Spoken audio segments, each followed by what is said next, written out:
Hello and welcome to Not Business Vision Live with Chris Simpson of Going On Consulting. Well, had we been together, I would have talked about the 21st century workplace and things you can do in the context of growing your business with the light of things that we're learning about that. What I'm going to talk about is three things in that context, which are one, premises, two, freelancers and subcontractors, and three, the generational differences between people and how that affects how you may manage people at work. So starting with that first one, premises, I'm talking to a lot of clients and a lot of people in my network at the moment about how they're going to do things differently after the epidemic crisis has passed. The vast majority of them talking about a lot less office space, certainly using it in a different way, if not reducing it significantly, which has all sorts of implications for all of us. And I think the key one is the skill of managing people remotely is going to be very highly prized, and people are going to have to work quite hard at getting good at that, because in most of the businesses I work with, people aren't especially good at that, and it takes they're going to have to work at developing that skill. That's one thing that I would encourage you to invest in if you can. The shift in terms of moving technology into the cloud, and which has happened over the last sort of 10 or 15 years, has gathered pace massively, and partly because the resistors to this change are often not the businesses themselves, but sometimes their suppliers. If you think about how Sage has put the brakes on a lot of businesses moving into the cloud, that's certainly been the case, and a lot of IT service providers themselves are guilty of slowing this down. So if you think that's happening in your business, think about who you might need to supply that.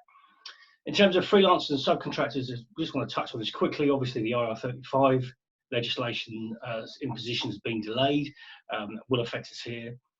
Freelancers and subcontractors can be a great way of growing your business, though. They can reduce the risk for you. What they don't do though, is reduce the responsibilities you still have. You still have responsibilities for health and safety, and you still have a big responsibility to communicate. A lot of the businesses I work with see freelancers as an easy way out of doing the kind of communication that they need to do with staff, and it simply isn't. That said, it can be a great way of using them for a trigger as to when to hire. I work with an IT services contractor where we have a board meeting, and if for 3 months running, more than 17% of the turnover has been delivered by subcontractors, then we go out and hire somebody else. And that's a kind of hard and fast rule, and it's served us extremely well. How that rule might set up, or how it might set up in your business, will be very different, because it will depend on what you're doing and how you're trying to do it. But it's something worth thinking about. And finally, I want to talk about generational differences and what that means for you. In the original piece for the speech I was going to give, I was going to talk about Zoomers. So Zoomers are people who are entering the workplace about now. They were born in the late 1990s and early 2000s. Are they radically different from the millennials that everyone talks about, or the Generation Zers? Well, millennials are nearly 40 now. Are they radically different? No. None of these generations are radically different. That's one of the great myths of work, as Ian McRae expounds it in his book.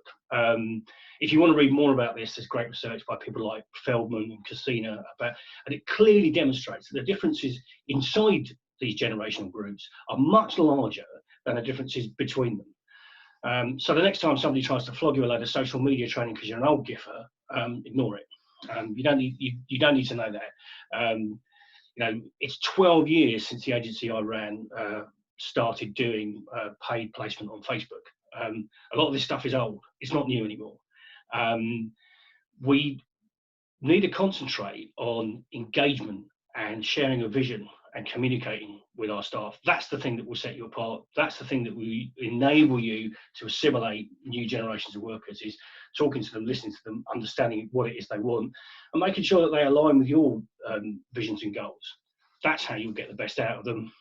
You don't need to worry about them being different, or loving different technology, or not being able to concentrate on any less than 3 screens at once, because all of those are just the myths of work. So I hope you enjoyed the quick chat. I've been Chris Simpson of Going On Consulting, and I really look forward to seeing you all face to face at some stage in the near future. Thank you.